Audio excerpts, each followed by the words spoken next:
Entonces, como anoche ya podemos comenzar con nuestros temas.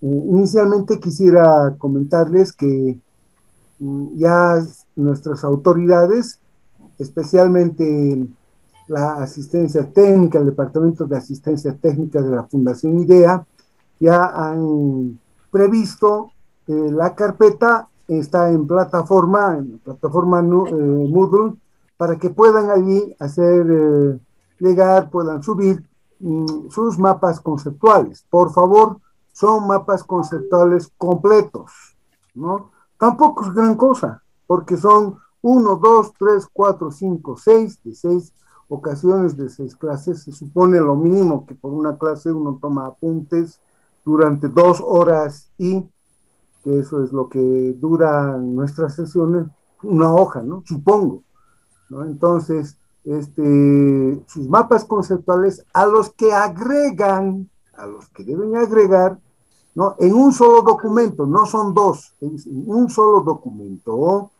¿no? Ese es su cuadro comparativo. ¿Se acuerdan que tenían que hacer el anterior fin de semana para el lunes? Un cuadro comparativo de las distintas modalidades de contratación y haciendo la diferencia. Por ejemplo, el monto.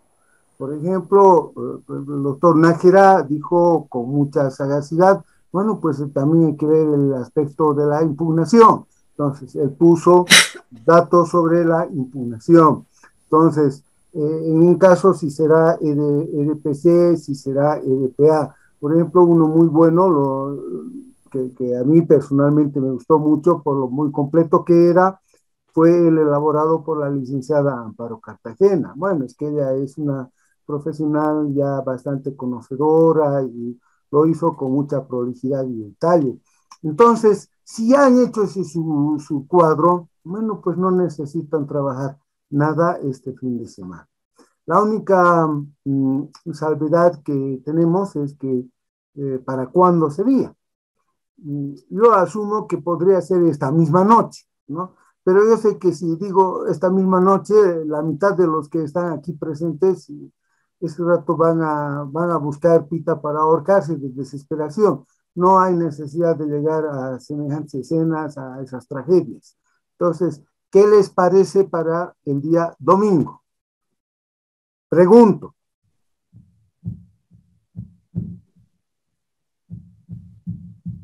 Está bien, doctor. Está bien, doctor. Está bien, doctor. Ya, entonces volveré sobre el tema, les parece, en el curso de los siguientes minutos para que no digan, no estábamos presentes y justo habían decidido, yo estaba en reunión con el ministro y cosas así, para que puedan tener ustedes la tranquilidad que de aquí salen, pueden descansar esta noche y mañana y el domingo con calma preparar su documento con el que acreditan su participación. En mi asignatura lo que vamos a hacer es acreditar la participación. Entonces, la participación lo es justamente a través de la constancia de haber estado en las clases, haber tomado apuntes. En el fondo, es eso lo que yo estoy haciendo. ¿Ya? Bueno, ese sería un punto. Entonces, no se olviden, por favor, tienen que acompañar a sus mapas conceptuales su correspondiente cuadro de las diferentes modalidades de contratación. Muy bien. Entonces, yo creo que ya podríamos ir a revisar nuestras, son 3 o 4, 3 artículos, creo que son los referidos a la modalidad de licitación pública. Entonces, con carácter previo, me gustaría ver que todos son 19. Yo no sé si pasar lista ahora porque van a decir que no han ingresado. Yo tengo que consignar también porque así me ha instruido la licenciada Karen Gutiérrez, que por favor tienen que tomar la asistencia. Bueno, entonces lo hago en este momento. Más adelante van a entrar y no van a tener asistencia, van a perder esa oportunidad. Bueno, a ver, veremos cómo nos va en lo que en lo que va hasta las 9, 9:10, 9:15, que es lo que terminamos. Fíjense ustedes que a partir del artículo 59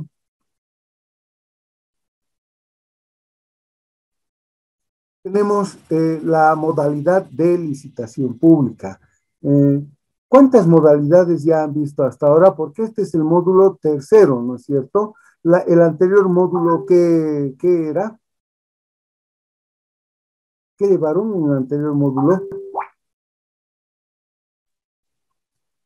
Era sobre las normas básicas en general. Hemos visto todos los artículos, las modalidades de contratación, Ah, las garantías. bueno, entonces, qué bien. Entonces, como eso ya está completo, incluso hasta superabundantemente, ¿no es cierto? Hemos visto, licenciada Cartagena.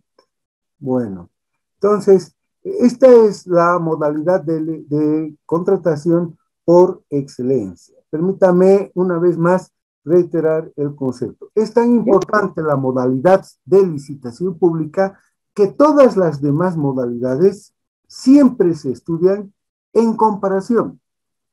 Siempre hay un instituto, digamos, y esa es una de las maneras de estudiar los institutos jurídicos, siempre hay uno que es el modelo tipo, es el paradigma, y todo se estudia en relación a él.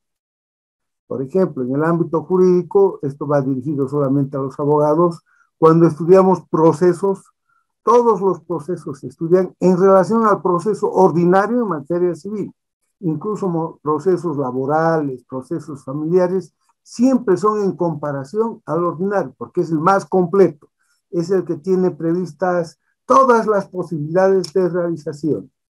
Entonces, lo mismo pasa, ahora ya vale para todos, con respecto a la modalidad de licitación pública. Entonces, veamos ahora esta modalidad, que es la modalidad tipo, la modalidad paradigmática.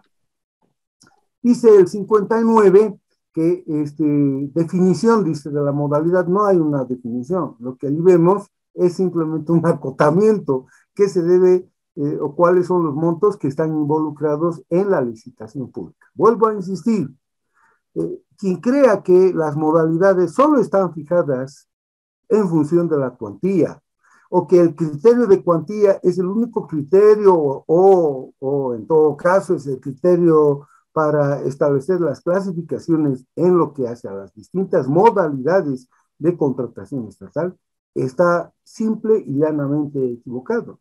Así como el que crea que las modalidades de contratación que tenemos en las normas básicas aprobadas según este decreto 0181 son las únicas posibilidades de contratar que tiene el Estado, está equivocado. Estas son las modalidades que empleamos en la adquisición de bienes y servicios cotidianamente en nuestras administraciones, porque el Estado, incluso como Estado, incluso en aplicaciones más, ¿no?, de sus políticas públicas, previendo circunstancias que se presenten cuando más adelante vea, ¿qué les puedo decir? Planes de desarrollo, etcétera, va a optar incluso por otras modalidades de contratación. Es más, inclusive si nos atuviéramos únicamente al monto, de hecho, ¿no?, en las inversiones internacionales, en el sistema de inversiones internacionales, es hoy por hoy conforma todo un sistema.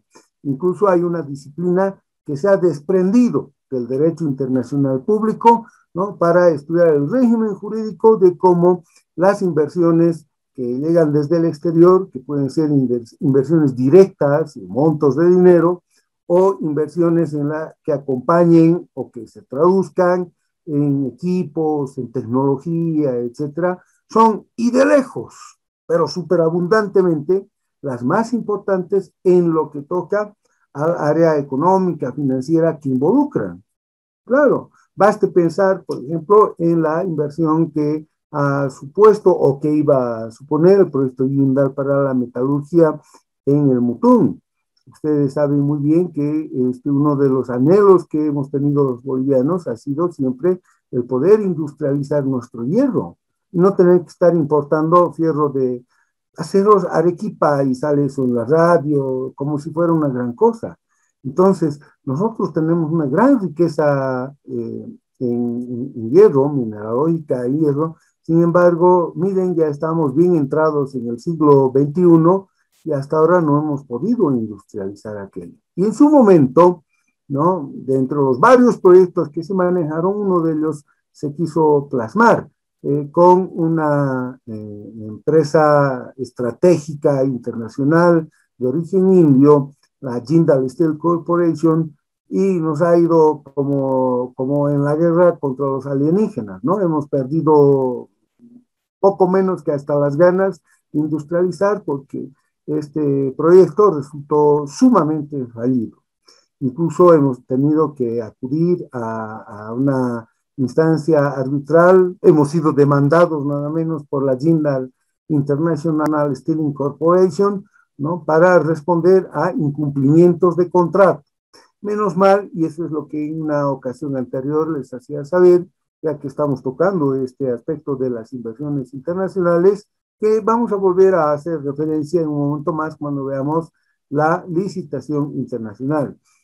Porque la Jindal demandó al Estado boliviano por más de 60 millones de dólares, en números redondos. No, eso es lo que vamos a terminar de pagar, porque la demanda original era una fantasía. Adujo la Jindal que habíamos incumplido nosotros y que ellos resultaron perjudicados porque no habíamos saneado las tierras, toda el área geográfica donde iban a hacer su explotación, y además que había que hacerles provisión de los ductos para energía, los ductos de gas. Entonces, efectivamente hubieron problemas en la titulación de tierras y de otro lado, por X y Z razones, no se pudo hacer llegar esos ductos para que puedan tener energía, para que puedan tener gas e iniciar la industria.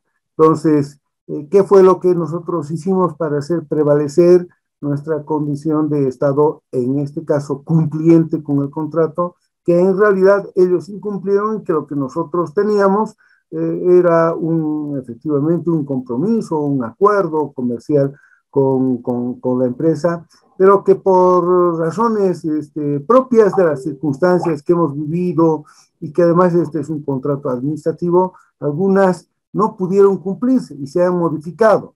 Entonces hicimos prevalecer que este era un contrato administrativo, que si bien tenía connotaciones propias de un acuerdo de carácter comercial, de carácter industrial, y que debió ser, es inclusive materia de protección en ese sistema de inversiones internacionales, no se podía desconocer el carácter de contrato administrativo. No como una salvaguarda, no como patente de corso, para que, bueno, como es contrato administrativo podemos hacer lo que nos dé la gana.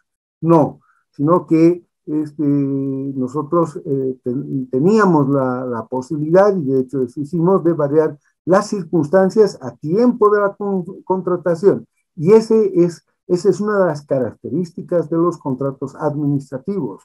Tienen una naturaleza propia que los hace distintos a los contratos que nosotros tenemos en la vida común, en la vida civil, en la vida privada, y que le permiten al Estado variar las condiciones de la contratación. Eso es lo que se llama, ¿no?, la exorbitancia de los contratos administrativos con respecto a los contratos de derecho común, a los contratos que nosotros suscribimos a diario, los contratos de alquiler, un contrato de transporte, inclusive, que podamos nosotros celebrar, a veces hasta de manera implícita, que son los que nosotros conocemos. Entonces, ya para cerrar este punto, miren ustedes cuán diferente es o cuán amplio es el campo de la contratación estatal. Y que por consiguiente, ¿no?, cuando nosotros prestamos atención, ¿no?, a estas disposiciones, debemos tener presente el cuadro general, el contexto en el que nos estamos moviendo. y que estas son contrataciones propias del ámbito administrativo interno. Usualmente, ¿no?, son satisfechas las necesidades a través de las modalidades de licitación que tenemos previstas en las normas básicas. Pero reitero, no son las únicas ni tampoco las últimas. Y ni siquiera por el monto económico son las más importantes. Pero bueno, son las que más recurrentemente a las que nosotros estas disposiciones, las que nosotros aplicamos en el ejercicio diario de la función administrativa o cuando estamos prestando servicios a sociedades comerciales, a particulares que ofertan servicios y productos, debemos conocer, ¿no? Bueno, entonces no hay una definición, dice, de la modalidad de licitación pública, eso es lo que digo, y más bien está un acotamiento sobre el monto, porque dice que la modalidad para la contratación de bienes y servicios, ¿no?, que se aplicará, una redacción desde luego poco prolija en el ámbito jurídico, ¿no?, cuando el monto sea mayor a 1.000.000 de bolivianos. Si el monto es exactamente 1.000.000 de bolivianos, ¿qué tipo de modalidad de licitación? O mejor aún, ¿estamos ya en la licitación pública? Pregunta.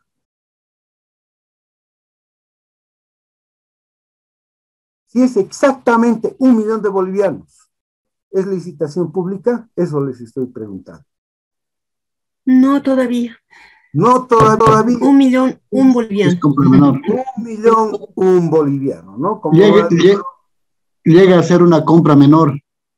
Así es, ¿no? Entonces, es a partir de 1.000.000, uno, o decir mayor a 1.000.000. Entonces, para quedar definitivamente o zanjar definitivamente alguna duda que pudiese presentarse sobre este aspecto. Por eso es que, fíjense ustedes, tenemos luego, ya específicamente en lo que hace a la licitación pública, ¿no?, las, podríamos decir, submodalidades en la licitación pública. Una es la que emerge de una convocatoria pública nacional y otra la que emerge de una convocatoria pública internacional, ¿no? La convocatoria pública nacional para contrataciones mayores a 1.000.000 de bolivianos, hasta 70 millones, con el mismo criterio que hemos señalado hace unos instantes atrás. Si es 70 millones, porque luego dice convocatoria pública internacional, para contrataciones mayores a 70 millones de bolivianos. Incluso la redacción es pues bien penosa, ¿no? Convocatoria pública internacional para contrataciones mayores a 70 millones, adelante. ¿Adelante qué? ¿Adelante con la contratación? ¿O es que quiere decir, ¿no?, de 70 millones en adelante? Entonces, esos son pues los gafes de nuestra redacción. Bueno, entonces, si son 70 millones, ¿qué es? ¿Es convocatoria pública nacional o es convocatoria pública internacional? Si es exactamente 70 millones, ¿es convocatoria pública?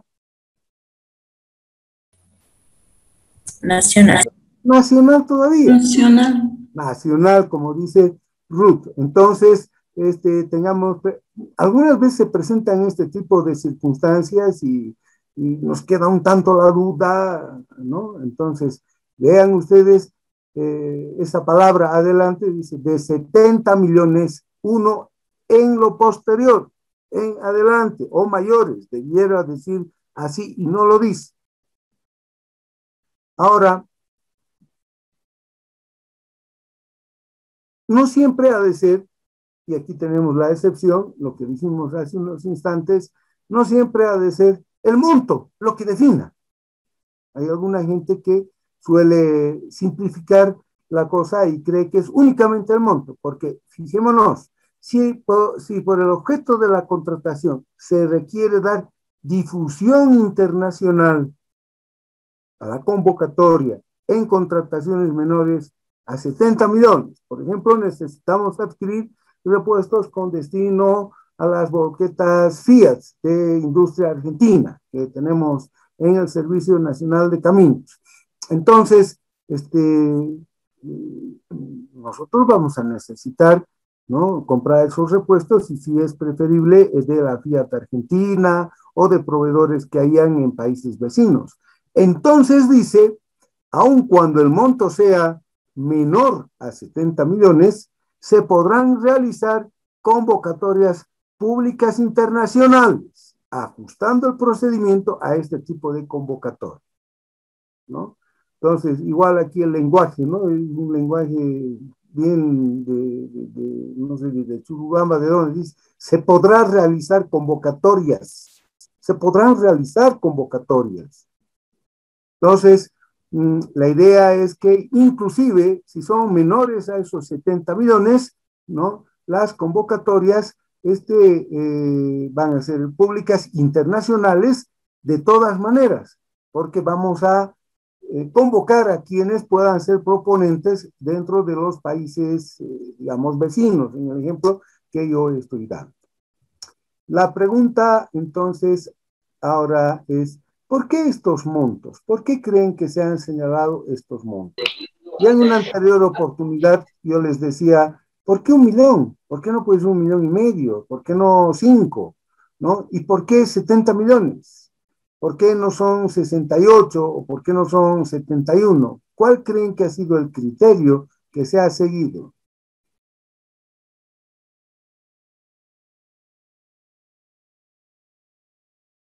¿No se les ocurre? Pues que ese es un secreto de Estado que está resguardado bajo 1.000 llaves. El por qué se dijo de 1 millón hasta 70 millones.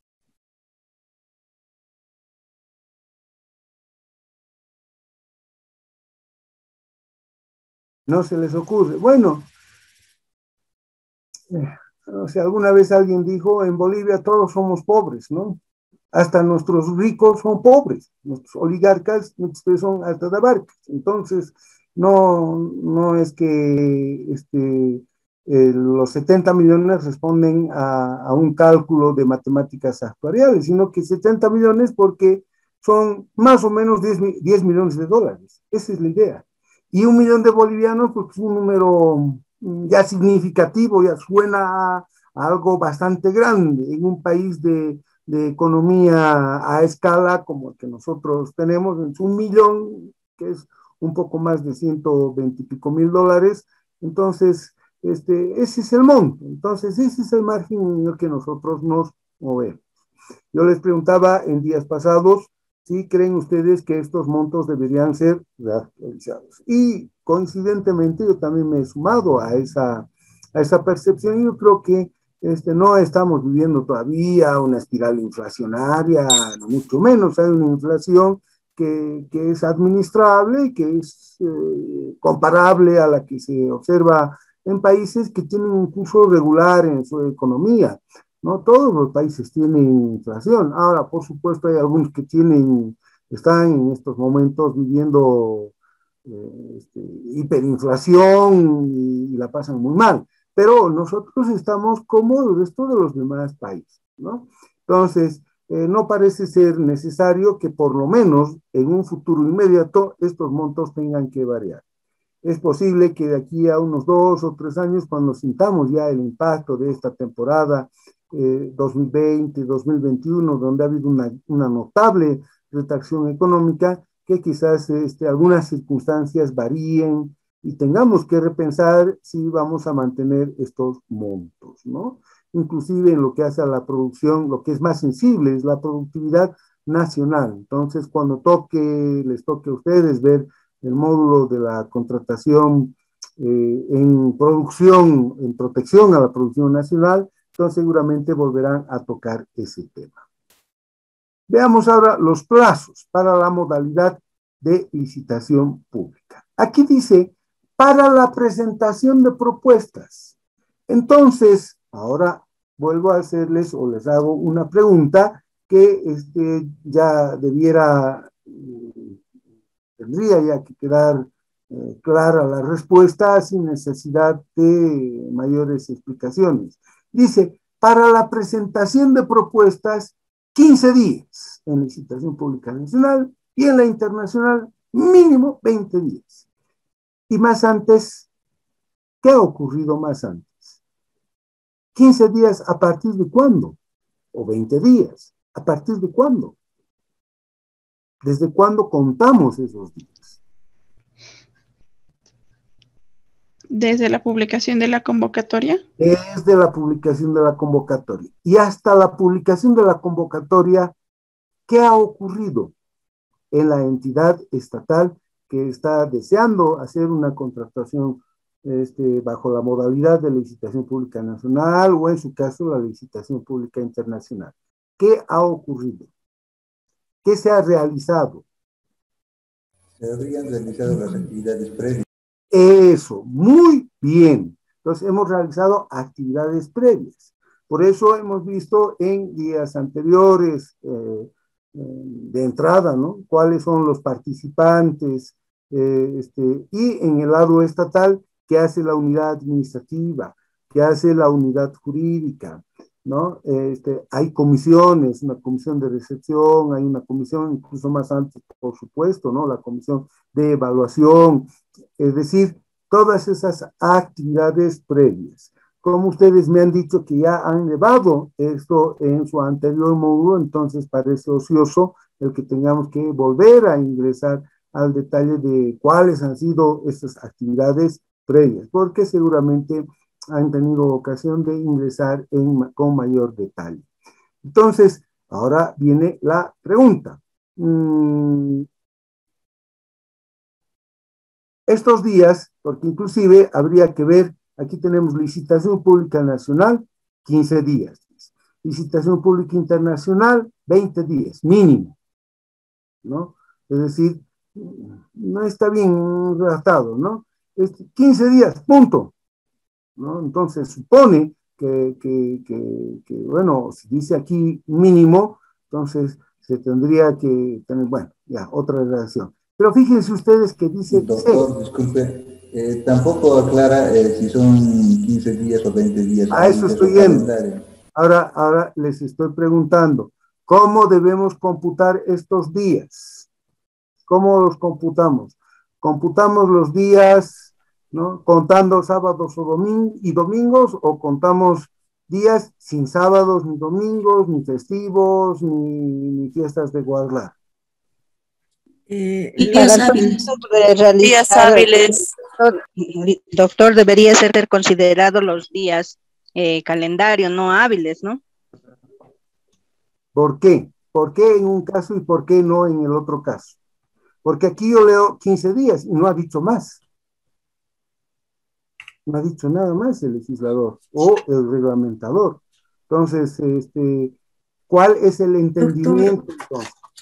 Doctor, si me permite, en el artículo 15, donde refiere a los plazos, términos y horarios, dice que todos los plazos establecidos en las presentes normas se consideran como días hábiles administrativos, excepto aquellos que estén señalados expresamente como día calendario.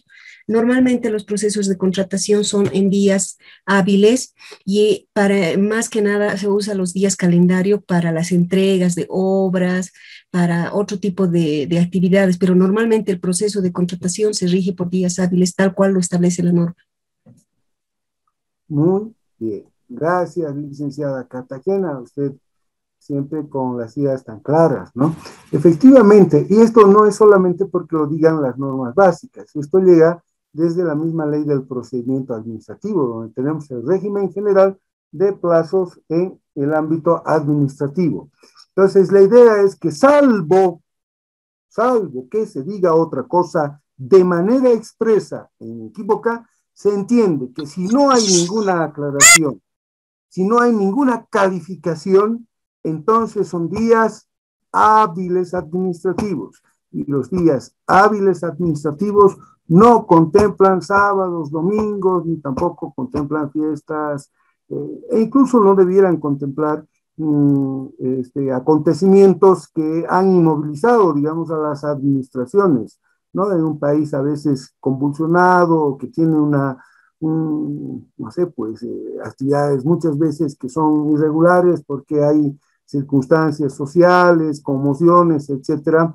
Entonces, muchas veces las actividades administrativas son las más afectadas, sufren el impacto directo de estas situaciones, de estas circunstancias. Entonces, si no tenemos ninguna especificación, entonces se entiende que son días hábiles administrativos. Ahora, ese es un tema que muchas veces pasa desapercibido y algunas otras tantas se dice, es que nosotros siempre hemos hecho así. Debiéramos nosotros huir, ¿no?, de esa solución fácil. En esta oficina somos así, ¿no? Porque no son pues republiquetas las oficinas, ¿no? Y les cuento para que no se sientan mal quienes no son del área jurídica, les cuento que en el área jurídica es más escandaloso todavía. En los juzgados, uno tiene que saber, este es el quinto, en este juzgado se hace así, este es el séptimo, es asá. Y si uno va al interior ya es otra cosa, incluso tienen hasta otro lenguaje. Eso habla del pobre nivel de institucionalidad en el que a veces nos encontramos, ¿no? Y está interpelando en lo que hace a nuestra propia capacidad de organización. En lo que toca al ámbito administrativo, entonces, cuando aquí dice mínimo 15 días, entonces quiere decir que podrán presentar sus plazos, debiera decir, ¿no?, en un plazo de 15 días, para la presentación de propuestas, una vez que ha salido la publicación. Mínimo 15 días. Entonces, nosotros podríamos poner, digamos, licitación pública nacional, 20 días. Pregunta, ¿sí o no?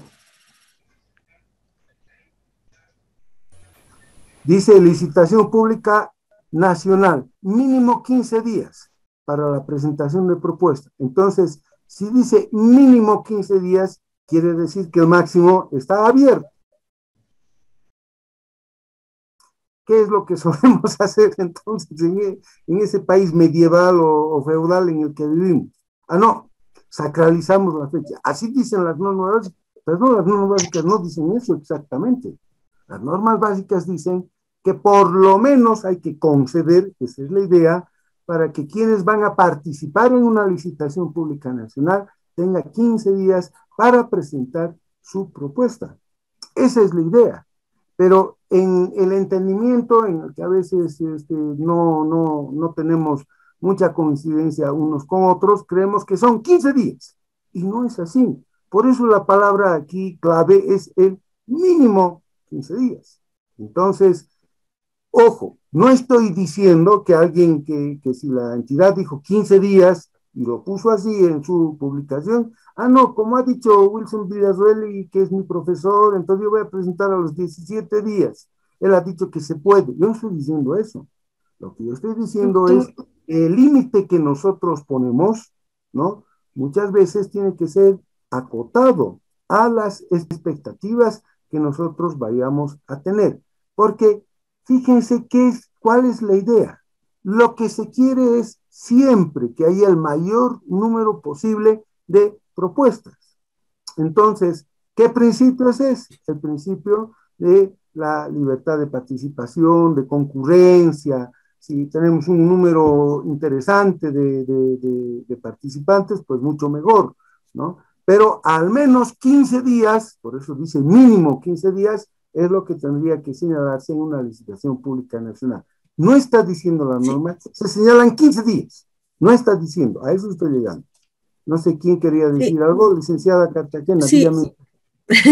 Sí, justamente en el artículo que estamos considerando, en el párrafo tercero, dice que el plazo puede ser ampliado, ¿no? El plazo de presentación de propuestas. Por eso no he querido llegar ahí, porque si no me hubieran dicho, lea usted el tercer párrafo, pues lo he puesto ahí. Claro. Porque ya sé, pues, que no todos están con sus normas básicas, y eso que ya les he pedido, ¿no es cierto, licenciada?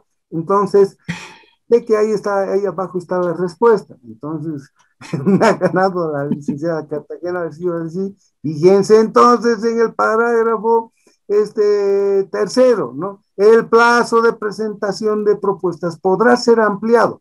Ahora, esta ampliación es cuando ya ha salido la convocatoria.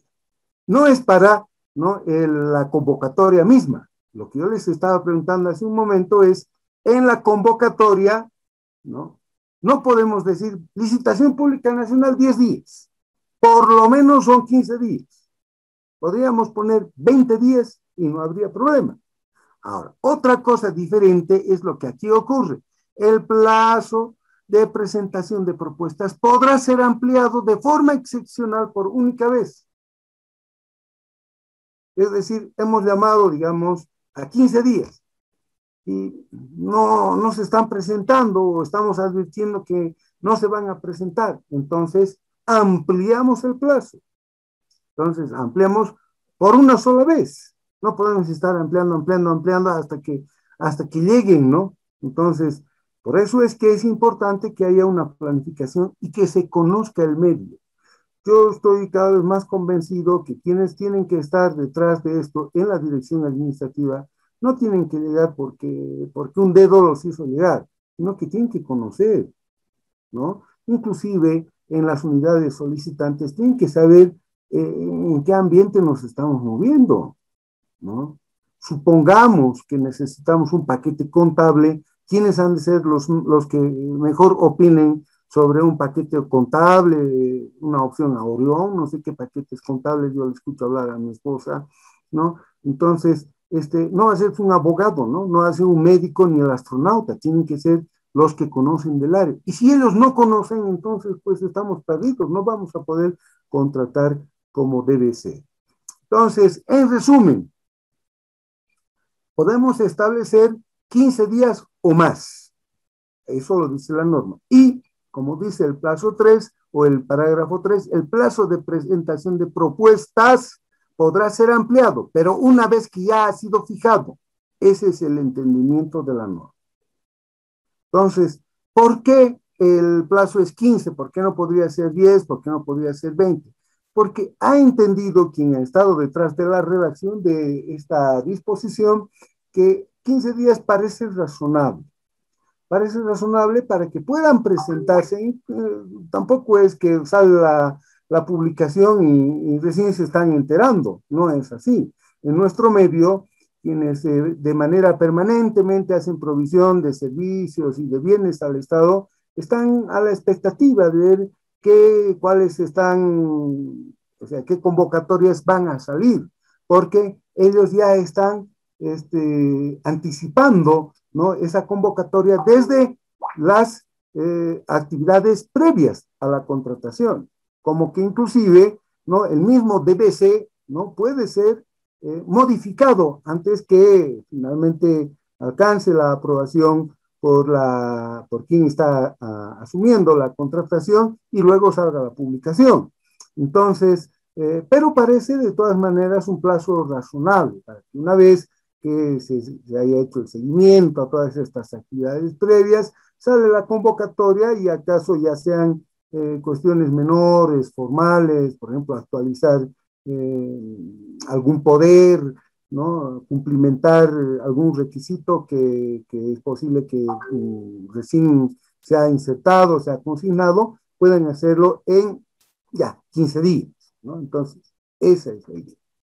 He empleado yo a propósito, no he podido evitar que en algún momento decir algo como un plazo razonable. Eso es algo que debiéramos nosotros tener muy presente. ¿Saben? Esta no es una misa jurídica, no es una misa administrativa, donde han dicho sí, entonces, y si no, entonces es nulo. ¿Cuál nulidad? ¿Quién ve nulidad? Las nulidades solo cuando se señalan expresamente. Si no, pueden ser materias de debate, de discusión, inclusive si estamos en la licitación pública, materia hasta de recursos, en fin, ¿no? Pero aquí no dice es nulo, no dice es nula. Entonces tendemos muchas veces ese miedo o ese temor reverencial que tenemos a los papeles, donde hay sellos, donde hay logos, donde hay unas firmas fantásticas y no sé qué. Eso hemos heredado desde los tiempos de la colonia. Claro, ya nuestras comunidades indígenas no sabían leer y escribir, veían papeles sellados que manejaba un abogado y decían, ya nos quitaron las tierras. Entonces hay ese temor reverencial a los papeles y creemos que Si algo no está exactamente como salió en las normas, ahí ya es nulo. Y no faltan los abogados, ¿no? Que son incluso abusivos y salen en la televisión, ¿no? Es nulo de pleno derecho y no vamos a dar cumplimiento bajo ningún punto de vista. Entonces, ya se armó, ¿no? Y no es así. Entonces, lo razonable, a eso es a lo que quiero llegar, ¿no? Si nosotros viéramos que 15 días no han de ser incluso suficientes, a pesar de las actividades previas que hemos realizado. Por ahí hay que presentar ciertos bienes que necesitan adecuarse, maquinaria que no es lo mismo que trabaje en el llano a que trabaje en la altura, o por ejemplo, comprar motores que van a trabajar a gas y no a gasolina, en fin. Entonces, tenemos que ser amplios para ver si razonablemente, sentido común, si de sentido común es mejor dar un mayor plazo, quizás sea esa la opción más asequible, ¿no? Entonces, mucho cuidado, no está diciendo la norma 15 días, aunque yo sé que el 99% dice, no, aquí dice 15 días y 15 días es. No, es 15 días o más. Y por si fuera poco, se puede ampliar, aunque sea por una sola vez. ¿Vieron? En lo que toca a la licitación pública internacional para la contratación de obras. Para la contratación de obras. Entonces, hay varias consideraciones que aquí habría que tomar en cuenta. Expondré un par de ellas, no todas, porque no es un diplomado sobre contrataciones bajo modalidad de licitación pública. A lo que quería llegar es, son tan importantes las obras en un país necesitado de infraestructura, ¿no? Que por ello es que se ha abierto con posterioridad, fíjense ustedes, un posterior decreto, el decreto 1999, dispuso que para la licitación pública internacional en la contratación de obras, caminos, aeropuertos, puentes, etcétera, mínimo 15 días, y pueden ser más, para dar la opción a que incluso constructoras, ¿no?, de otros países, generalmente son del Brasil o de la Argentina las que se muestran interesadas, ¿no?, del Brasil. Ahora, yo sé que hay toda una historia por ahí abajo, ¿no?, los casos de corrupción en el Ecuador, en el Perú. Doctor, disculpe, se le escucha Perdón, muy no se bajito. escuchan.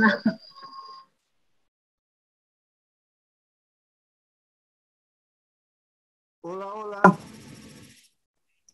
Creo que mejoró, doctor. Nada. No, ahora nada. Hola, ahora sí. Ahora sí. Tienen que hacerme notar eso porque la señal viene como el COVID, por olas, ¿no? Entonces viene, se ríe Ruth, es que es así. Entonces, a veces baja la señal porque a esta hora, viernes, no nos estamos preparando para salir a bailar. Bueno, yo hace años que ya no salgo a bailar ni nada, pero todo el mundo está en Zoom, están mandando mensajes, están viendo sus correos, mandando chistes, chicas, en fin. Entonces, por eso la señal se debilita. Hágame siempre notar qué pasa, Alex, usted con esa mirada de malicia. WhatsApp es para mandar mensajes, Alex. Sí, doctor, a veces hasta malos mensajes mandan, ¿vale? Ya, entonces, hágame notar siempre que haya algún problema con la señal. Entonces, lo que yo les decía, en la licitación pública internacional para contratación de obras civiles, ¿no? En un país necesitado de infraestructura, una economía, ¿cuándo es saludable? Cuando cada uno hace lo que le toca hacer. Cuando, por ejemplo, el Estado se ocupa de hacer infraestructura, este tipo de obras. Y cuando el sector privado está generando empleo. Bueno, entonces las cosas van marchando.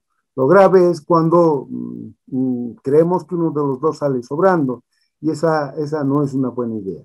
Entonces, son tan importantes, a eso quería llegar, las obras civiles, que para ello precisamente hay una licitación pública específica, la licitación internacional para la contratación de obras. 15 días. Ahora,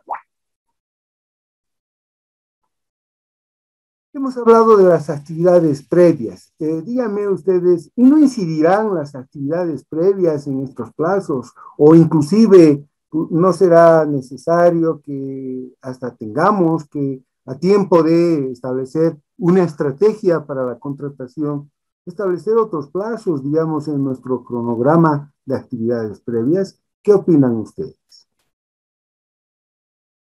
Alex, ponga su micrófono. Si es que quiere decir algo, abra su micrófono.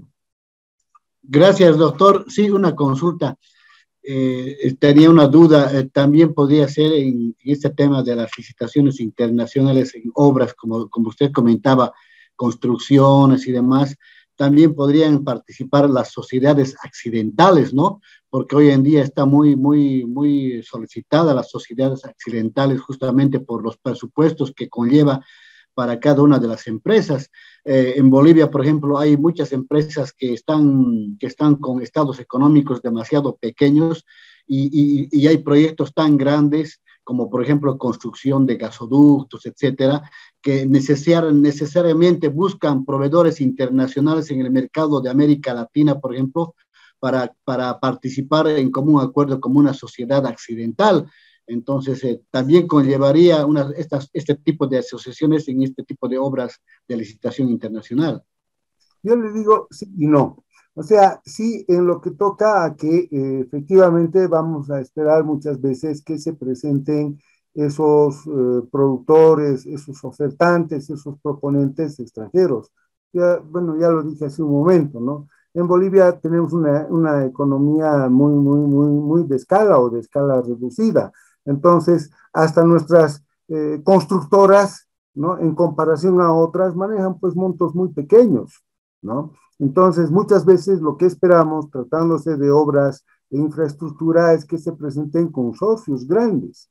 Ahora, esos consorcios grandes, lo dijimos el otro día, y sobre ese tema ingresaré en unos instantes más, volveremos a tocar, quizás valga la pena, ¿no? No se van a poder presentar, ¿no? Con la denominación que tienen en su casa matriz, allá en San Pablo o en Córdoba, en la Argentina, o algún consorcio británico, norteamericano o alemán, ¿no? Sino que tendrán que asociarse, ¿no? Con sociedades comerciales o quienes están habilitados para ejercer, ¿no? La actividad y en su caso poder participar en nuestro medio, asociarse con nacionales. Esto porque hay dos y hasta tres ventajas. Señalemos dos simplemente de ellas. Primero, ¿no?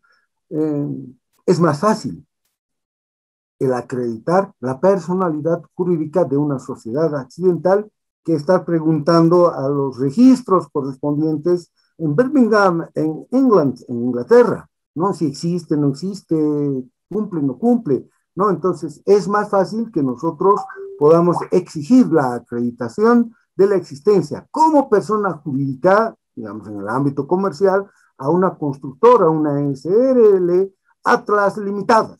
Bueno, pues entonces Atlas Limitada sabemos que tiene su matrícula de comerciantes, una sociedad de responsabilidad limitada y que, ¿no? Ha realizado o ha celebrado un contrato accidental, un acuerdo, ¿no? Provisional, circunstancial. Estoy empleando términos para que puedan entenderme todos. Entonces, eso se llama jurídicamente la asociación accidental. Entonces, se unen con el extranjero, con ese, y actúan solamente para esta contratación. Entonces, eso nos facilita a nosotros el poder, ¿no? El dejar que sea Atlas la que se encargue de ver si efectivamente, ¿qué les puedo decir? Roads Inc. Corporation, con sede en Phoenix, Arizona. ¿Qué es eso? ¿No? Entonces, serán los de Atlas Limitada los que tengan el contacto, vean, ¿no?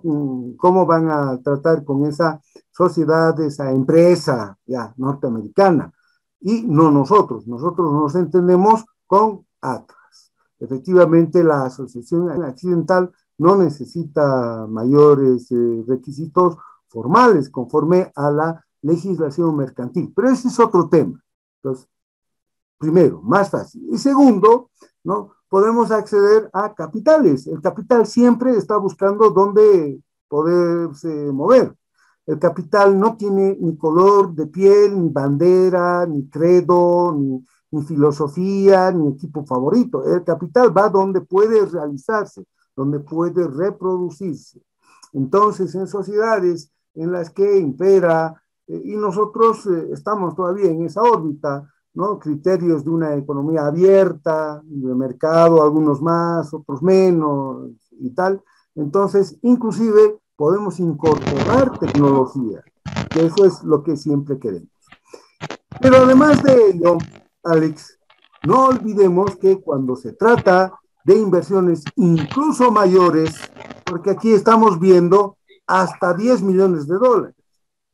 10 millones de dólares es un monto bastante modesto en comparación con el que se maneja en el ámbito internacional. En el ámbito internacional, por ejemplo, el cableado de la fibra para la tecnología 4K en la costa atlántica en Estados Unidos, ¿cuánto creen que cuesta? 200 millones de dólares. Entonces, 200 mil millones de dólares, por lo menos, ¿no? Entonces, ahí ya son pues magnitudes muy grandes. Ahora, nadie está diciendo, ay caramba, entonces vamos a traer 200 mil millones de dólares a Bolivia, ¿no? Nuestro país es todavía un país muy periférico, pero cuando se trata de inversiones que ya son números que a nosotros pueden parecernos números muy gorditos, entonces lo que se suele hacer ya es salir del marco de la contratación. Esta es una contratación muy nacional, muy nuestra, muy interna, si ustedes quieren, y ver qué posibilidades tenemos en el sistema internacional de las inversiones. Entonces, esa ya es otra área. Entonces, para ello, nosotros veríamos si tenemos, por ejemplo, un tratado bilateral con Inglaterra, que creo que no hay. Entonces, si vamos a requerir que venga alguien de Inglaterra y haga alguna obra de infraestructura, donde hayan inversiones de magnitud, alguien está con su micrófono, por favor. No queremos escuchar trifulcas familiares, dudas internas, como el otro día, ¿no? Entonces, oye, qué grave ese caso, ¿no? En Santa Cruz, yo he quedado esta mañana aturdido. A mí los temas de menores de edad me asustan. Un médico, a veces un médico conocido, maltratador, casi lo mata a su hijastro. O sea, qué bárbaros. Y yo les he contado que alguna vez, así, en Zoom, de pronto no se ha dado cuenta, así como Alex, digamos, estaba hablando, y de pronto escuchamos bulla, una bataola, y comienza a decirle cosas y a agredirla, de hecho, a su esposa o su conviviente, quién sería, ¿no? Y la pobre mujer gritaba. En ese rato me he sentido muy mal, no sabía qué hacer. Entonces, le ruego, por favor, evitemos escandalizar a la audiencia con situaciones familiares. Entonces, volviendo a lo nuestro. Pues no se está escuchando. Hola, ahora sí. Sí, se doctor. escucha perfectamente, ¿Se escucha, doctor. Se Sí, escucha. se escucha muy bien. Ya. Entonces, doctor, una consultita, por favor, siguiendo la ruta de la explicación que nos está dando. Sí, si bien nosotros somos un país todavía de tercermundista, donde básicamente nuestros capitales no nos permiten hacer obras de infraestructura muy grandes y tenemos que realmente gestionar con empresas internacionales para ello, cuando se trata de millones de dólares. Como dice, uno de los requisitos bien críticos para mover la economía nacional realmente y el crecimiento de nuestro país es el tema del apostillado de las empresas internacionales que queremos traer al país como para poder consolidar un consorcio entre nosotros, ¿no? Y los documentos y requisitos que se piden del apostillado a estas empresas realmente no dejan de ser críticos. Yo he pasado una experiencia muy grande en esta cuarentena, donde básicamente he tratado de pedir documentación apostillada a una empresa norteamericana, y bueno, básicamente la empresa estaba en cuarentena y para apostillarse no podía tener acceso a la información de la empresa donde tenía que ser apostillada, y tuvo que pasar 2 meses como para que hagan apertura de sus oficinas esta empresa y eso nos cambió todo el panorama de nuestro proceso de contratación porque tuvo que atrasarse el proyecto por nada más no haber apostillado a la empresa internacional. ¿Por qué no estos requisitos, por qué no son más flexibles?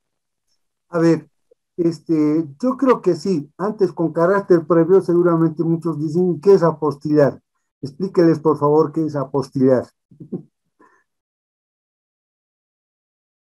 Bueno, el apostillado básicamente es la presentación formal de documentos como empresa internacional, es como legalizar nuestros documentos hacia nuestra embajada boliviana para que ellos puedan participar en cualquier proceso de contratación de bienes o de servicios.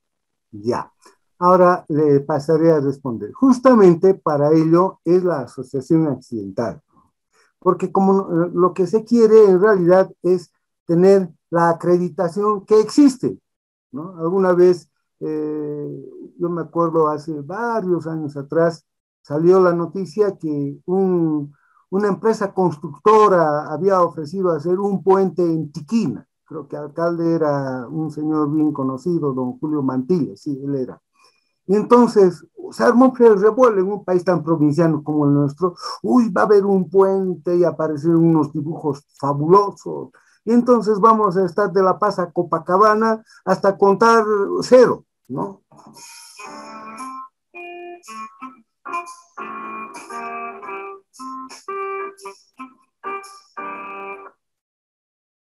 Es que no puedo cortar mi teléfono porque soy una persona muy importante. Entonces, resulta que no existía esa sociedad. Y sin embargo, nosotros creímos que era una gran cosa. Entonces, la acreditación de la personalidad jurídica, o como decimos vulgarmente, ¿no? La personería jurídica, ¿cómo sabemos si existe o no existe? No sabemos. Es más, no sabemos exactamente si para conformar una sociedad que esté en el ámbito comercial, que es lo que nosotros pedimos generalmente, se cumplen todos los requisitos o si hay otras modalidades, otras formas asociativas en el exterior. No siempre son así. Fíjese, Alex, en España hay sociedades anónimas unipersonales. ¿Cómo puede ser eso? No, medio raro, estrambótico. Una sociedad anónima supone que hay, pero hay sociedades anónimas unipersonales. Nosotros conocemos, ¿no?, como un emprendimiento individual a la empresa unipersonal, incluso le llamamos empresa, cuando en realidad es una sociedad lo que estamos conformando, porque para actuar en el ámbito comercial se necesita tener la forma asociativa mercantil. Entonces, ¿cómo lo hacemos? Entonces, ahora sí, ¿no? ¿Qué mejor que se asocien con alguien a quien sí conocemos y a quien le podemos exigir, en su caso, que responda por lo que haga, ¿no?, aquel con quien se está asociando? Entonces, esa es la solución, y no solamente nosotros. Allí tengo ahí al frente en la biblioteca las normas para las licitaciones en el Perú, y es lo mismo. Entonces, ¿qué es lo que se prevé? Que se asocien con sociedades ya establecidas en el Perú. Entonces ellos pueden hacer el control a una sociedad constituida allá en la República del Perú, como nosotros podemos hacer el control a una que esté establecida en el Estado Plurinacional de Bolivia. Y quien se asocia a ellos, bueno, pues ya ese es tema que ha de ver el nacional. Donde sí vamos a tener el problema, y ahí yo le concedo que el apostillaje tenga que ser mucho más cuidadoso, será en ocasión de las inversiones ya de mayor magnitud, que requieren incluso revisar si tenemos algún tratado bilateral y que se hacen bajo otras condiciones. Por ejemplo, la primera que nos van a poner, ¿no?, esos proponentes o esas sociedades que manejan magnitudes, capitales en magnitud, es que haya un tratado bilateral, y además de un tratado bilateral que se establezcan condiciones o cuáles son las características para el caso de las controversias. Y eso es en general. Cualquier país que no sea europeo o en Estados Unidos o alguno de los países en Asia ¿no? Siempre el inversor ha de esperar que se le diga, ¿y cómo vamos a resolver las controversias? Porque lo que yo no quiero, van a decir siempre, y no es solamente por Bolivia, lo van a decir en general, salvo que sea Estados Unidos, Europa, donde tienen otro nivel de institucionalidad, las controversias en arbitraje. Yo no quiero estar sufriendo con los jueces del lugar, porque no los conozco, no sé cuáles son los procedimientos y tal. Y en el arbitraje, ya, bueno, se podrá pactar que sea conforme a la ley boliviana, etcétera. Eso es otra cosa. Pero que sea un órgano, ¿no? Que dilucide estas controversias, de preferencia arbitraje, ¿no? Entonces, eso es lo que quiere el inversor. Pero ese es otro tema. Ese es el tema propio de las inversiones, o sea, del sistema internacional de inversiones. En el derecho, para los abogados, eso es el derecho internacional de las inversiones, DII, Derecho Internacional de las Inversiones. Y tienen que estudiar eso en otras áreas. A mí es una de las áreas que más me gustan, siempre me gustó estar detrás de emprendimientos de ese tipo, porque, bueno, porque me agrada, ya, digamos, el tema. Entonces, pero eso es diferente a lo que nosotros aquí estamos viendo, ¿ya?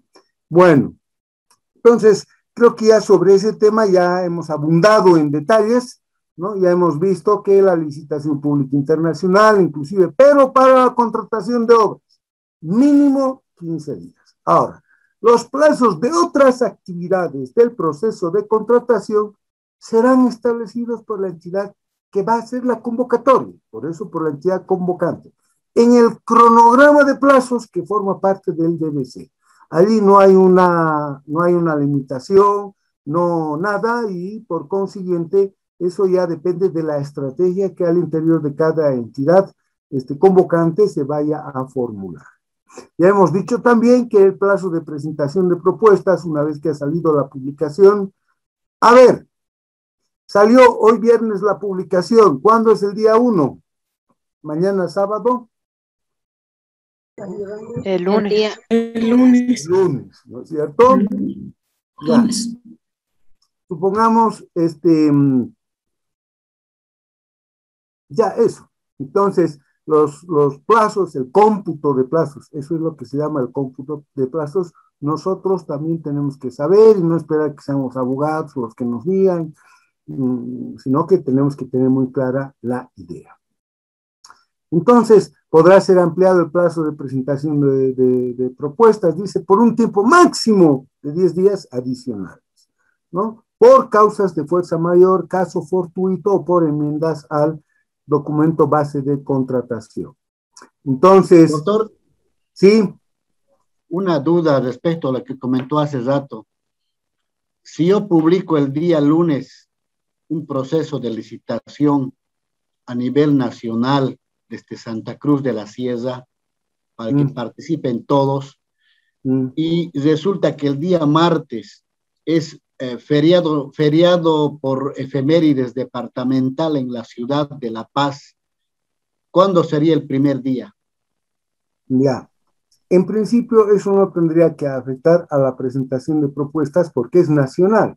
El tema no es una cuestión departamental. Departamental serán, bueno, las fiestas de celebración, 16 de julio, etcétera. Entonces, yo asumo que la aplicación es siempre en los términos nacionales.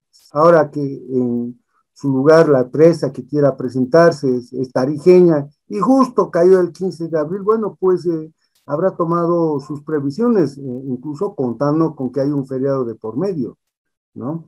Entonces, estos son plazos nacionales y por tanto, ¿no? Los días hábiles para estas actividades que tienen ese alcance nacional, fíjese, dice licitación pública nacional, ¿no es cierto? Entonces, los plazos son entonces aquellos que tenemos en el calendario nacional, y en el calendario nacional feriado será pues Viernes Santo, 1 de mayo, ¿no? Y las otras fiestas, las departamentales, las locales, bueno, pues son de celebración circunscritas al lugar donde ese feriado tiene vigencia. Bueno, entonces, habíamos dicho hace un momento, se puede ampliar. Ahora, por causas de fuerza mayor, caso fortuito. Esto es, sea porque causas de fuerza mayor, ¿no? Convulsiones sociales, revoluciones, ese tipo de circunstancias. O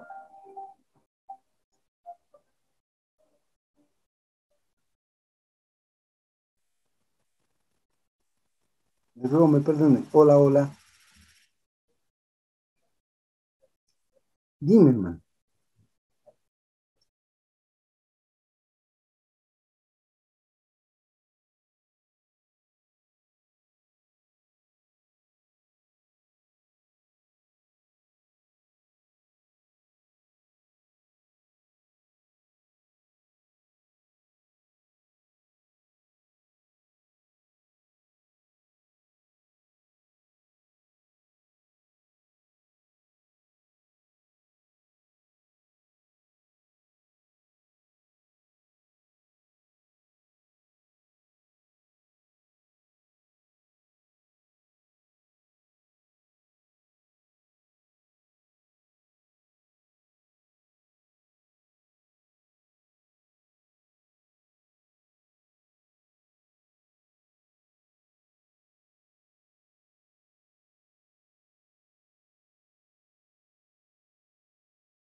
Les ruego me disculpen, era una llamada que estaba esperando, ahora sí he puesto en modo camión para que no me llegue ni siquiera el mensaje y pueda atenderles a ustedes oportunamente.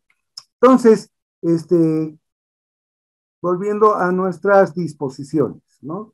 Ya se ha dicho que se puede ampliar el plazo para la presentación por un tiempo máximo, dice, 10 días adicionales, estableciéndose, y además hay que justificarlo. Hay una cosa que se me estaba olvidando. Cuando, por ejemplo, estamos ampliando plazos, estamos prorrogando, en este caso, alguna actuación que vayamos a tener, siempre hay que justificar. La justificación no es, ¿no?, que conforme dice el artículo 61, parágrafo 3, se podrá ampliar por caso excepcional por única vez, entonces tal. Eso no es, eso, ahí no se está justificando ni nada, se está transcribiendo una norma. Justificar quiere decir que lo que estamos viviendo en la entidad es fuerza mayor o caso fortuito, y explicar que si siguiéramos con el plazo originalmente establecido, esto, que es indeseable, ocurriría. Y para evitar lo indeseable, estamos haciendo esto otro, que es lo facultativo, y de esa manera salvamos la vida. Esa es la justificación. Pues la motivación en los actos administrativos y en las actuaciones administrativas no es la simple transcripción de las disposiciones. Eso lo sabe hasta cualquier chico que ha pasado el segundo básico y ya puede leer más o menos de corrido. Pues la justificación está en, ¿no?, ver si esta circunstancia encaja en esa previsión, y eso tiene que recogerse. ¿Cómo estamos encajando esa circunstancia en lo que la norma ha previsto?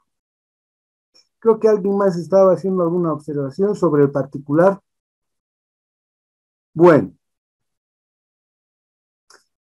miren ustedes que tenemos luego en el 62 justamente estas actividades previas. Quizás por una razón de 1, 2, 3 y 4. Sí, son 4 las normas, no son más, ¿no?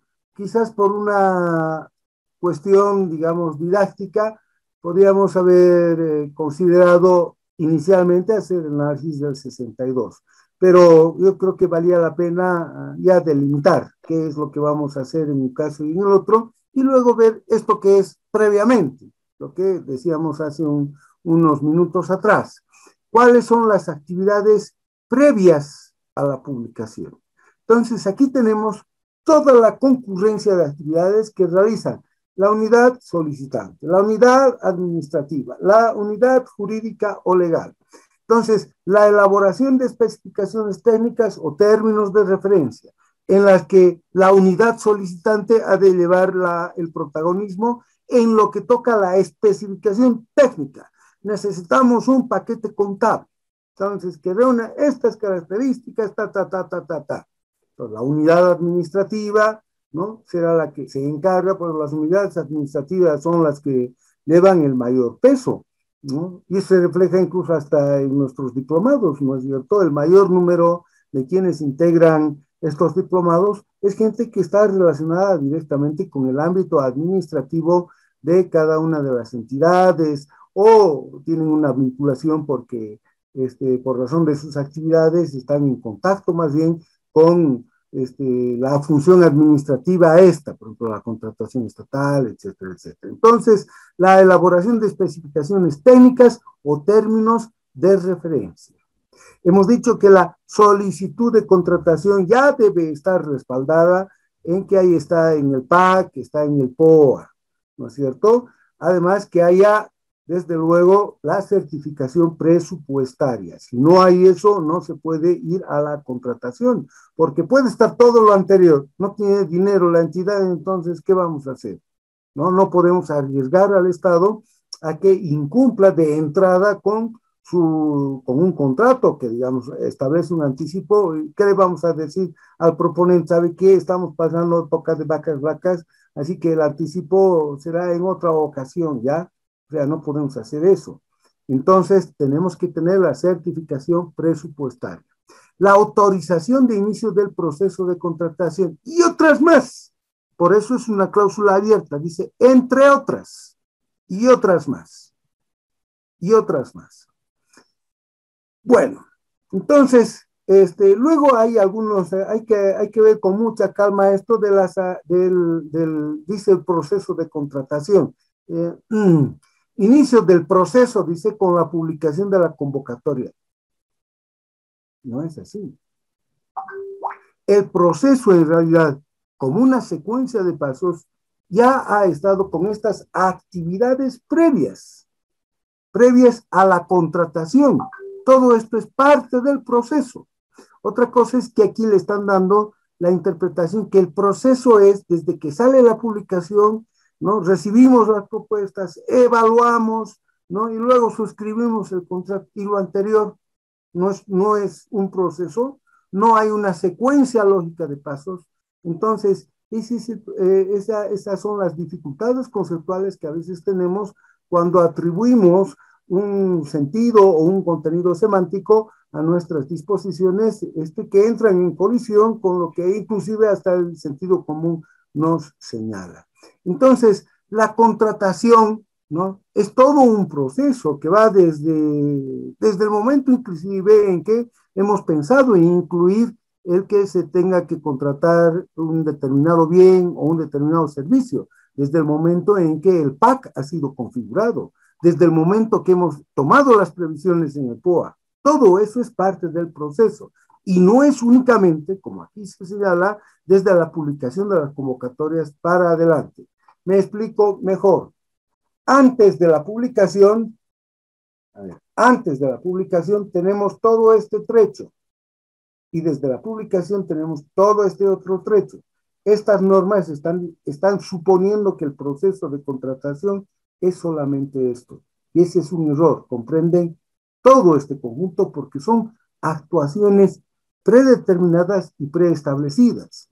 Y entonces, salvo que aquí se diga proceso de contratación, es solamente esta parte, pero no lo dice. Entonces, ese es un error conceptual, más allá, inclusive para los abogados, que proceso es otra cosa. Y siendo esta una norma jurídica, no debiera emplear la palabra proceso, debería decir procedimientos, en todo caso, pero dice proceso, y eso lleva a confusión. Yo muchas veces he tenido esas dificultades conceptuales para poder explicar, por ejemplo, en la unidad de auditoría interna, o a profesionales que no tienen obligación de saber estas cosas las manejaron los abogados, por supuesto, pero ¿por qué no llamaron procedimientos o gestiones para la contratación? Ese es el reclamo que yo estoy haciendo. Entonces, actividades administrativas previas a la presentación de propuestas. Las consultas escritas. La reunión de aclaración. Además, en el típico estilo de los informáticos y los alemanes, ¿no? Consultas escritas, reunión de aclaración, inspección previa, cuando corresponda. Entonces, estas son actividades administrativas previas. Menos mal no le han puesto actos administrativos previos, porque ahí hubiese sido como para llevarse las manos a la cabeza. Yo ya me suicidaba si hubiera leído eso, ¿no? Luego, miren ustedes, estamos siguiendo una secuencia, ¿no? Inicio del proceso con la publicación de la convocatoria. Y entonces luego hay actividades administrativas previas. Ya hemos publicado. Entonces, ahora estamos anticipando antes de la propuesta qué es lo que puede ocurrir. Pueden hacer consultas, ¿no? Formular consultas por escritas. Pueden incluso ser de tal magnitud las consultas que ameriten que, a ver, nos reuniremos con todos aquellos que se están mostrando interesados en la contratación que queremos hacer para aclarar los alcances de lo que queremos nosotros comprar, de lo que necesitamos adquirir, de lo que necesitamos aprovisionarnos, etcétera, ¿no? O incluso una inspección previa. Vamos a comprar, ejemplo, maquinaria que va a ser instalada en el Alto, en un lugar en la zona industrial. Entonces, veremos las características que tiene el lugar. inclusive hay maquinaria muy grande, podrá entrar. Parece una tontería, pero en alguna ocasión ocurrió eso. Bueno, yo estaba en una entidad X y había que comprar maquinaria que era pesada, y resulta que como era muy pesada la maquinaria, no se la podía llevar pues a tracción humana, ¿no? Entonces ni siquiera en carrito, había que llevar el montacargas, y el montacargas no entraba. ¿Qué hacemos? ¿Al suelo o al agua la convocatoria? Aunque no crean, la solución nos ha dado un albañil. A veces así es. Por eso tienen nomás alguna razón a algunos cuando dicen, el más importante es siempre el sentido común. ¿Qué creen que dijo el albañil? ¿Sabe? No se haga problema, doctor. Yo voy a venir mañana con mi punta y voy a subir un poquito esto de la puerta para que pueda entrar el carrito montacargas. Entra el carrito montacargas y listo. Bueno, y ni siquiera es mañana, eso cuando se tenga que hacer. Porque claro, uno de los proponentes dijo, esto es pesado y cómo vamos a meter. Entonces, a veces esa inspección es necesaria para que podamos darnos cuenta de las circunstancias en las que vamos a estarnos desenvolviendo. Doctor, una consultita. Sí, dígame. ¿Es lo mismo decir actividades previas como visita de campo? ¿Y claro, qué ocurre? Y segundo, ¿qué ocurre si en una actividad previa ocurre un accidente? ¿Quién es el responsable? ¿Es el proveedor que está yendo a la actividad previa o es la empresa que está iniciando el proceso de contratación? Bueno, a ver, supongamos que en ocasión de la actividad previa, en la inspección, uno de nuestros trabajadores sufre un accidente, es un accidente laboral, pues, ¿no es cierto? Ha ido el obrero ese que les decía y estaba con su punta, y se le vino encima. Entonces, un accidente laboral. Ahora, alguien que viene de afuera, no se pone el casco y tal, le cae el ladrillo o el piano de cola en la cabeza, bueno, pues no se puso el casco, ya es un tema de él, pero nosotros asumimos el riesgo en tratándose de instalaciones industriales, porque nosotros debiéramos tomar las previsiones, no solamente de salud ocupacional, sino también de seguridad industrial para todos aquellos que van a ingresar. Tienen que estar con el traje adecuado, la indumentaria de seguridad, etc. No sé si se refiere a eso. Bueno, ya. Entonces, eso. Me dijo hace un momento, estaba yo pensando, ¿y qué pasa si le llamamos, en lugar de inspección previa, no sé qué nombre le puso usted? Quizás visita de campo. Ya, visita de campo. Ya, digamos, revisión in situ. Pues esa es la inspección previa. Ahora, otra cosa es que le ha puesto usted otro nombre, pero eso no, ni nulifica nada de eso. Ya hemos insistido bastante que no es juego de cacho, lo que se ve se anota, si no dice así, entonces no sirve, no vale y es nulo, y ese tipo de argumentos que no tienen mayor sentido. Entonces, si usted le ha llamado, le ha puesto en su DBC visita de campo, ¿no? Yo debo entender que es inspección previa. Ahora, consejo, no cambiemos las cosas, porque justamente llevan a confusión. Los van a decir, no hubo inspección previa, pero como no, pues hemos hecho aquí, dice visita de campo. No, debió decirse inspección previa, no se hizo y es lo que han prometido y no sé qué. Ya, todo un problema. Entonces, tratemos de emplear los mismos términos que se emplean en las normas básicas. Eso es lo que yo quiero decir. Luego, en todas estas actividades que tenemos, ¿no? La aprobación del DBC con las enmiendas, porque pudiese ser que luego de las consultas, de la reunión, de la inspección previa, etcétera, vemos que es conveniente que modifiquemos en algo el DBC. Entonces, incorporamos las enmiendas y luego aprobamos el DBC. Doctor, una consultita. Hablando un poco de los plazos, se supone que estas actividades están dentro de los 15 días, supongamos que se ha dado 15 días a partir de la convocatoria, se supone que estas actividades están dentro de, ¿verdad?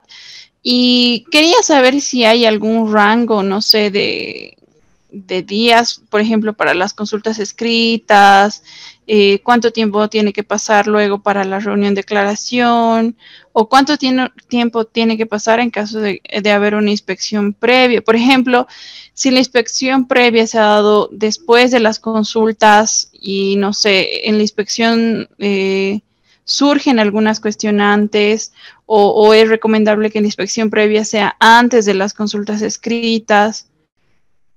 A ver, iremos por partes. ¿Quién dijo vamos por partes? El médico. Sí.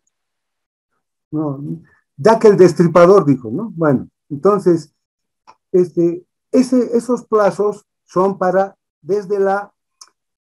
unos son los plazos para la publicación de la convocatoria y la presentación de propuestas. Entonces, este es el día en que hemos publicado, y de aquí hasta acá son los 15 días o los 20 días.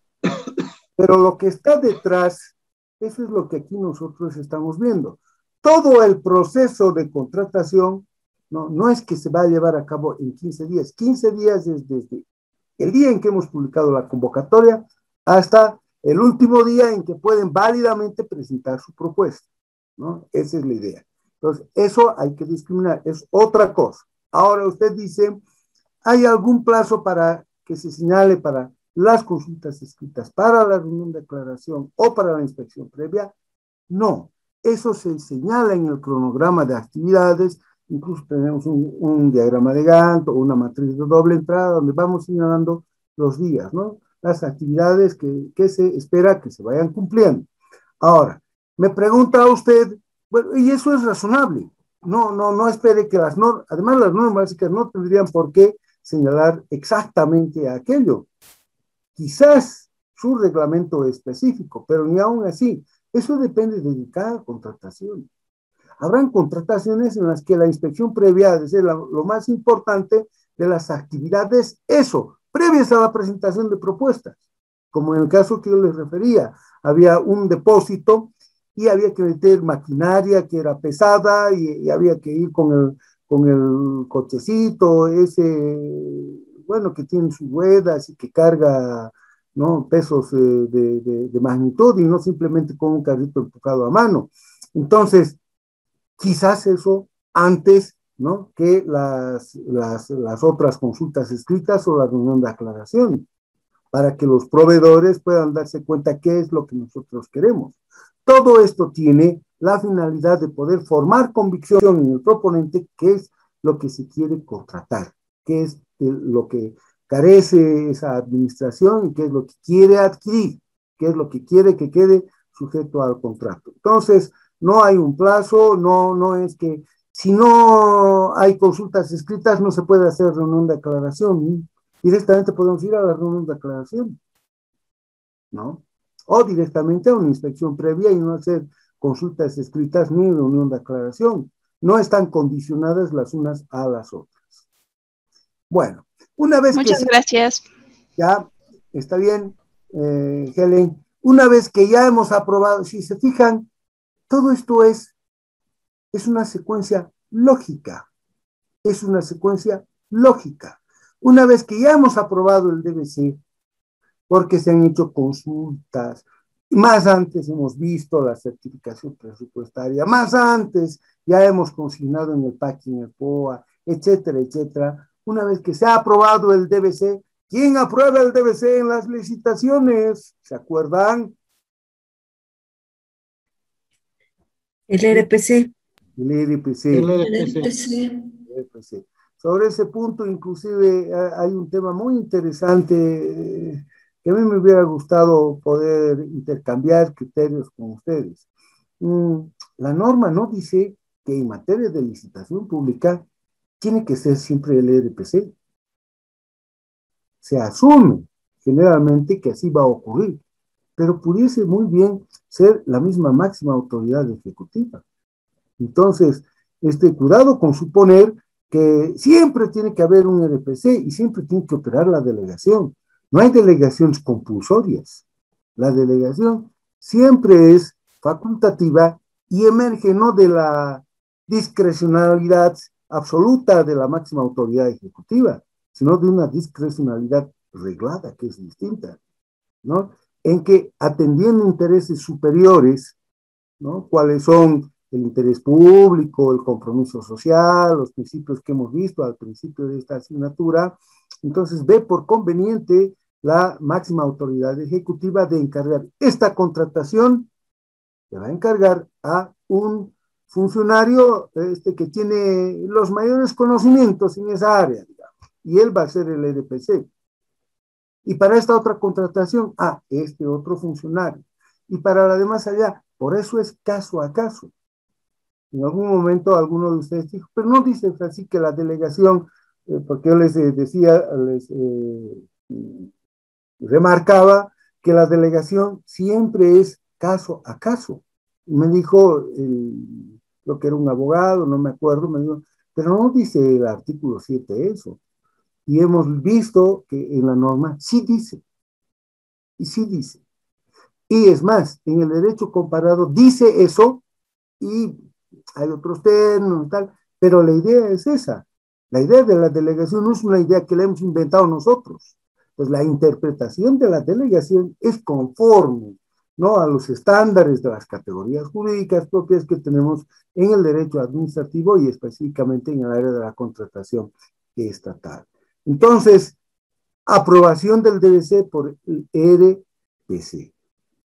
¿Esta aprobación es posible de ser impugnada o no? Sí, doctor. Así es, ¿no? Entonces, la aprobación del DBC. Supongamos que han pedido inspección previa y no se hizo. ¿Podrán impugnar los proponentes?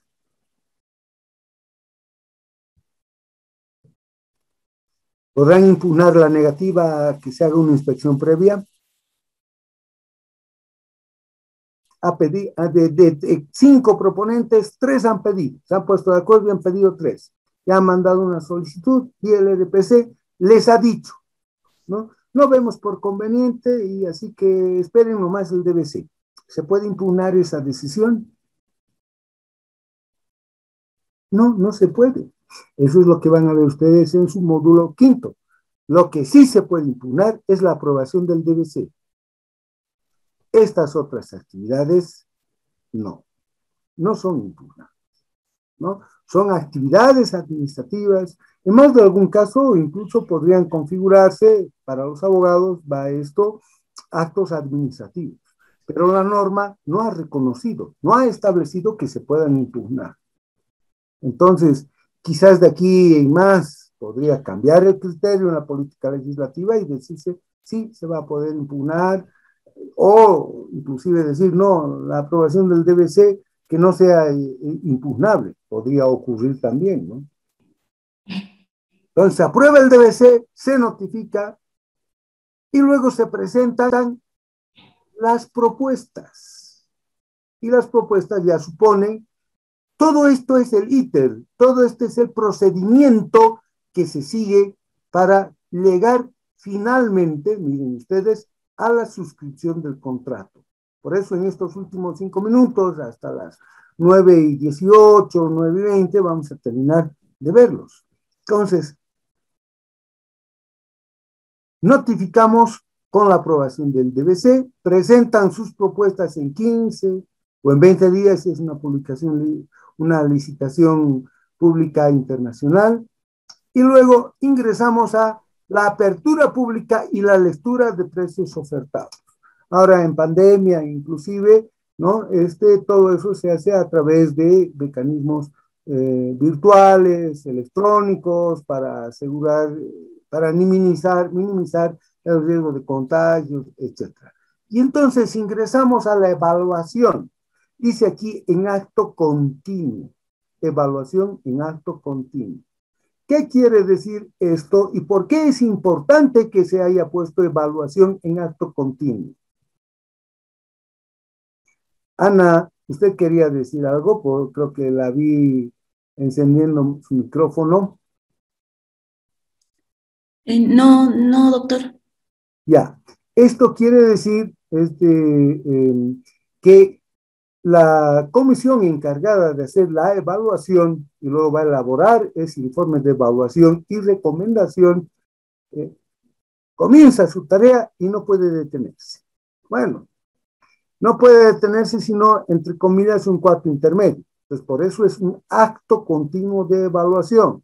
Son las 2 de la mañana, no nos vamos a decir, no, como es acto continuo, entonces no pueden ir ni a dormir. No, bueno, entonces mañana continuarán a las 8:30, 9, no lo sé, pero es de una sola vez, para evitar, ahí la importancia, para evitar que hayan lapsos, que puedan ocurrir cosas y los proponentes están nerviosos, están mirando con lupa todo lo que están haciendo quienes los están evaluando. ¿Mm?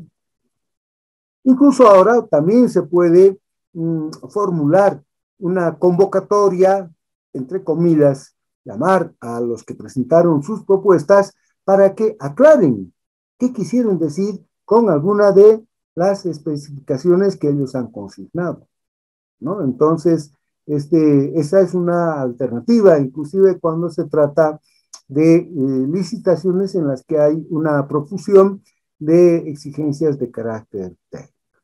Entonces, miren ustedes, evalúa y recomienda y recomendación de adjudicación, o en su caso la declaratoria desierta. Entonces, la declaratoria desierta, si se llega a declarar, ¿es susceptible de impugnación? ¿Sí o no? En licitación. Sí. Sí, efectivamente, sí. Fíjense ustedes que en las otras modalidades no siempre es lo mismo. Por eso la más completa es la licitación pública, en comparación a ella. En la licitación pública es donde encontramos el mayor número, ¿no?, de aspectos que hay que tener presente.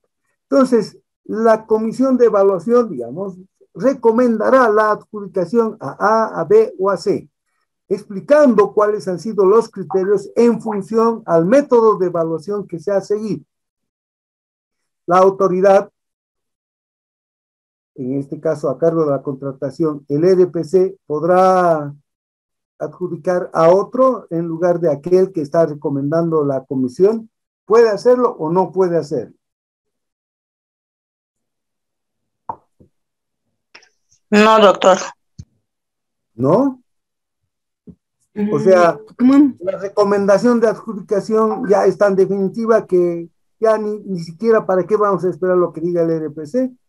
No, puede apartarse. Puede cambiar.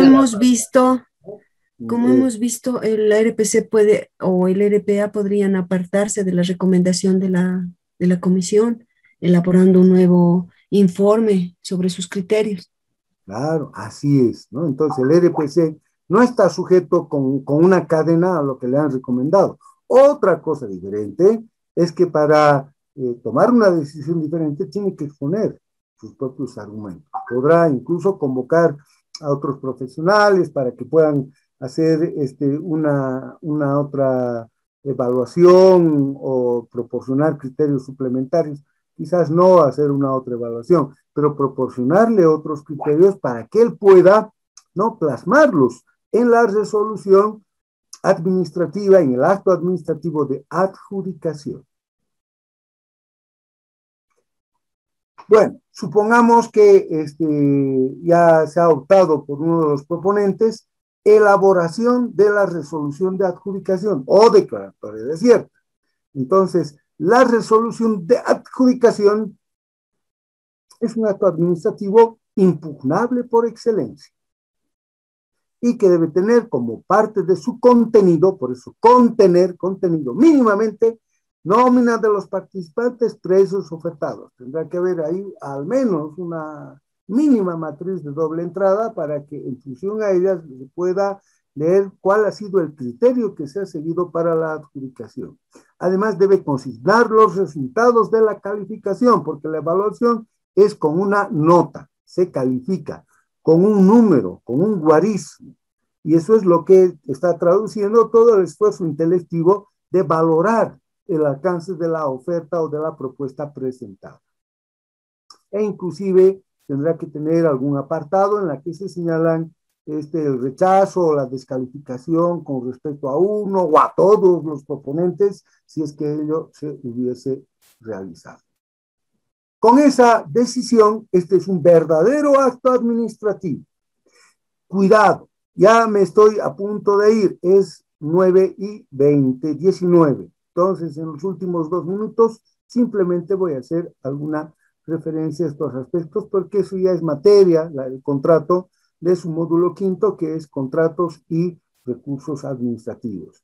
Entonces, este es el perfecto acto administrativo, la adjudicación. Es el acto administrativo por excelencia. El acto administrativo es aquel, ¿no?, que impacta en el patrimonio del proponente.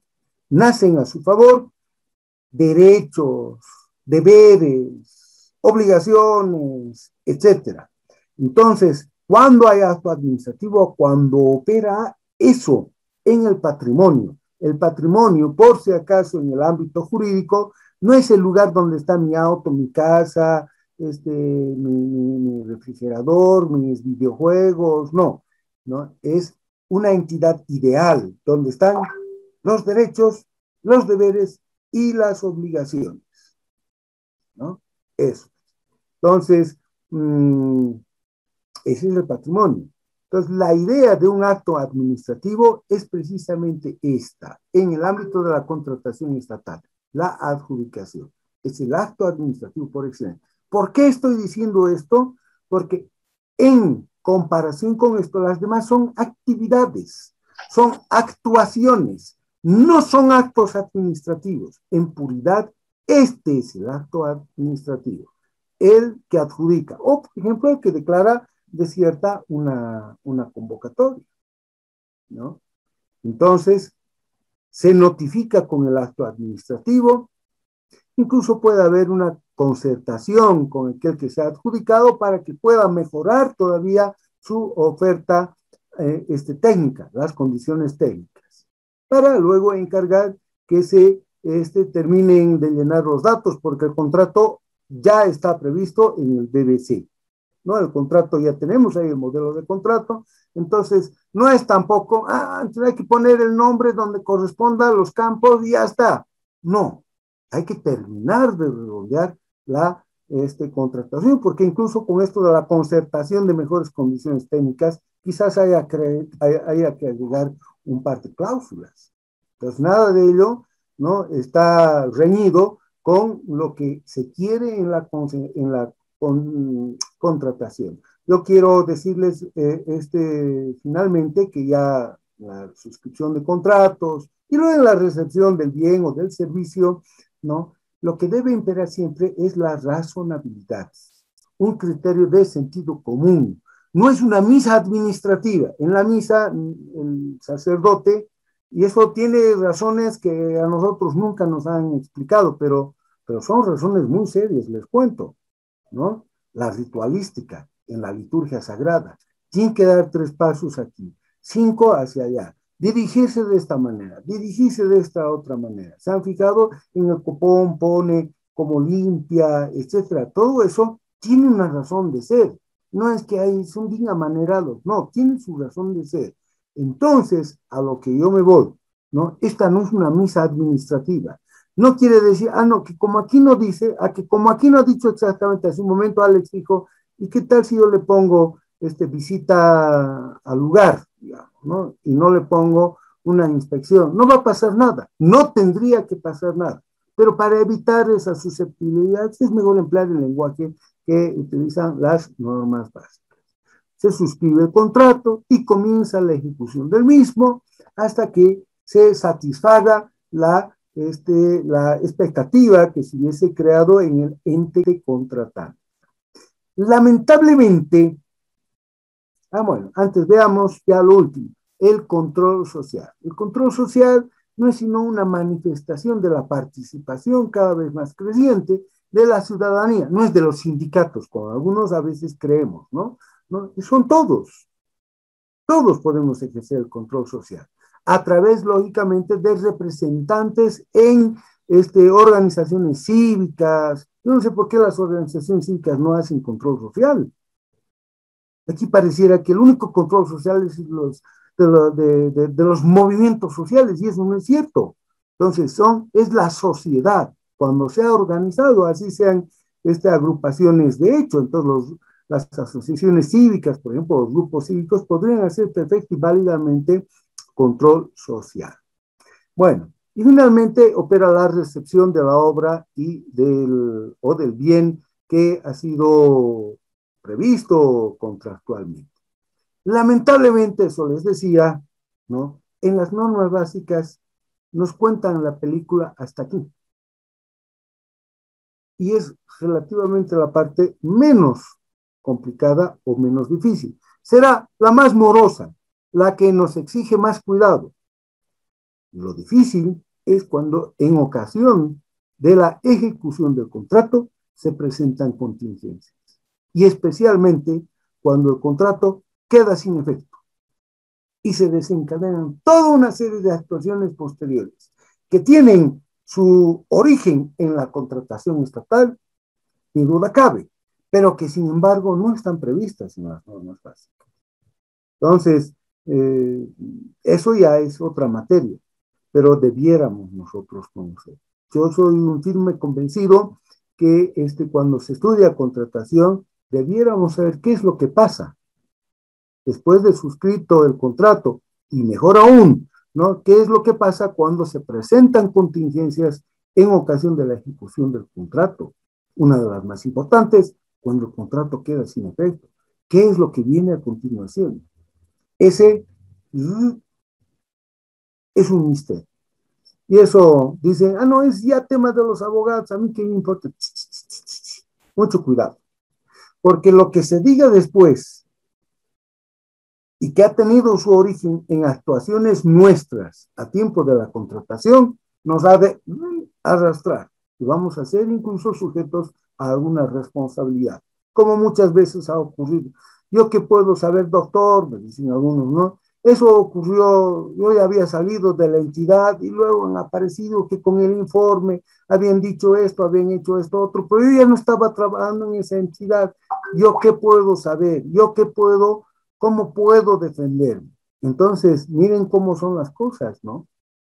Ya debiéramos conocer qué es lo que ha de ocurrir. Pero bueno, eso ya lo verán ustedes. Ojalá puedan hacerlo en el módulo correspondiente a la contratación.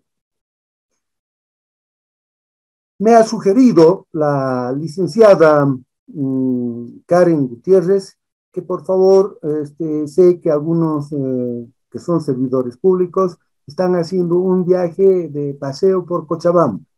Entonces, yo no quiero ser ni medianamente alguien que les ponga obstáculos a esas actividades de sano esparcimiento y tan apegadas a la legalidad, a la transparencia.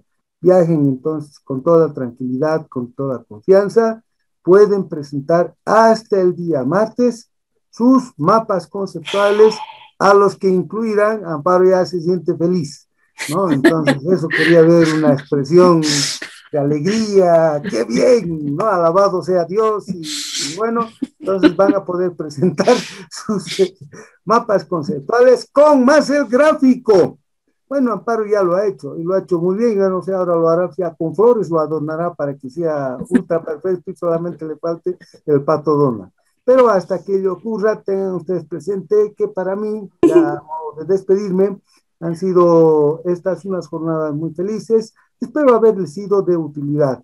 Si ustedes se fijan, no ha sido un curso de actualización, ha sido un módulo más bien de reflexión sobre el alcance de nuestras disposiciones, sobre lo que está detrás, sobre aquello que no se ve o no se lee, incluso aplicando criterios de interpretación fundados hasta en la experiencia y en el sentido común.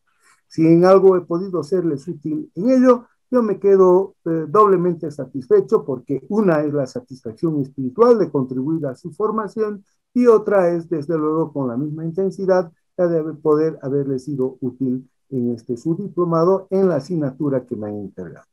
Muchas gracias muy buenas noches y será hasta alguna otra ocasión. Doctor, buenas noches. Gracias, buenas doctor. noches a todos los participantes. Agradecerle la invitación una vez más por haber aceptado la invitación para dar la docencia de este módulo con Fundación IDEA. Agradecerles a los estudiantes, son muchos que ya tienen su trabajo listo. Como indica el docente, es hasta el día martes 23:59. Bien, entonces muchas gracias a todos ustedes, muchas gracias Ruth, Elizabeth, ha sido un gusto, por lo menos le he escuchado un par de veces y me ha gustado ver con qué atención